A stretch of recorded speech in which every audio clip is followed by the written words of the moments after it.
मौजज़ात कहीं हैं और कहीं नहीं।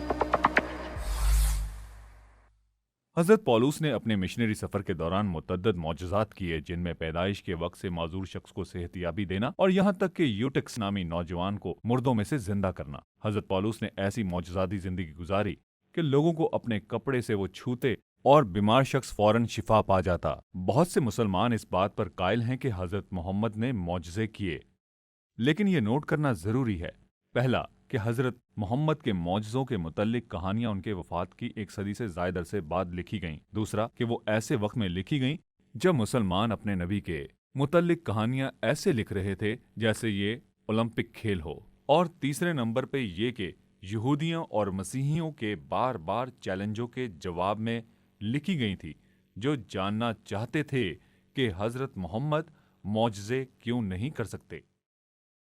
हमारा कदीम इस्लामी माखिज़ कुरान है और कुरान बार बार एतराफ़ करता है कि हज़रत मोहम्मद कुरान पेश करने के अलावा कुछ नहीं कर सकते थे। सूरा 6 आयत नंबर 37। और बोले उन पर कोई निशानी क्यों नहीं उतरी उनके रब की तरफ से। तुम फरमाओ के अल्लाह कादिर है कि कोई निशानी उतारे, लेकिन इनमें बहुत से जाहिल हैं। सूरा 10 आयत नंबर 20। और कहते हैं कि उस पर उसके परवरदिगार की तरफ से कोई निशानी क्यों नाजिल नहीं हुई।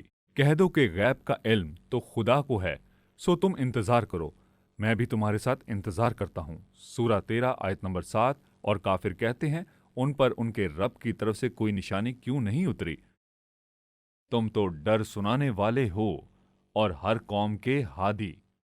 सूरा 13 आयत नंबर 27। और काफिर कहते हैं उन पर कोई निशानी उनके रब की तरफ से क्यों नहीं उतरी, तुम फरमाओ बेशक अल्लाह जिसे चाहे गुमराह करता है और अपनी राह उसे देता है जो उसकी तरफ रजू करे।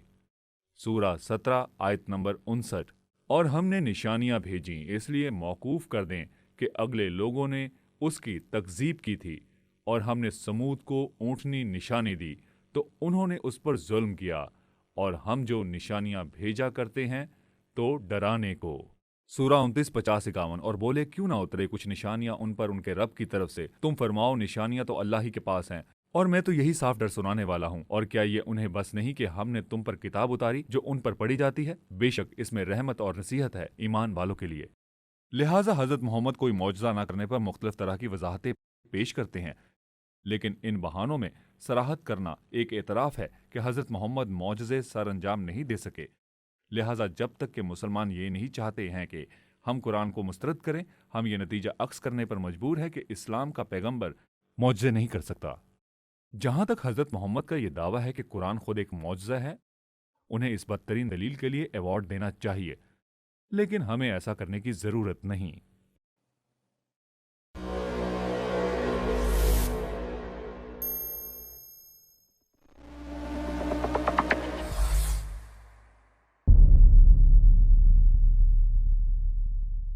सबको सलाम। वीडियो देखने का शुक्रिया। अगर आप ब्राउज करते हुए इस वीडियो तक पहुंच गए हैं तो मैं आपको बताना चाहता हूं कि इस सीरीज में हज़रत पौलुस और हज़रत मोहम्मद का मुआवजा किया गया है। लिहाजा अगर आप पूरी सीरीज देखना चाहते हैं तो प्ले लिस्ट पर क्लिक करना मत भूलिएगा। अगर आप पहले ही लिस्ट में मौजूद हैं तो आप ये देखने वाले हैं कि जहां हज़रत पौलुस ने एक शहीद की हैसियत से काबिल एहतराम मौत पाई, वहीं हज़रत मोहम्मद को एक झूठे नबी की हैसियत से एक जिल्लत आमेज मौत का सामना करना पड़ा।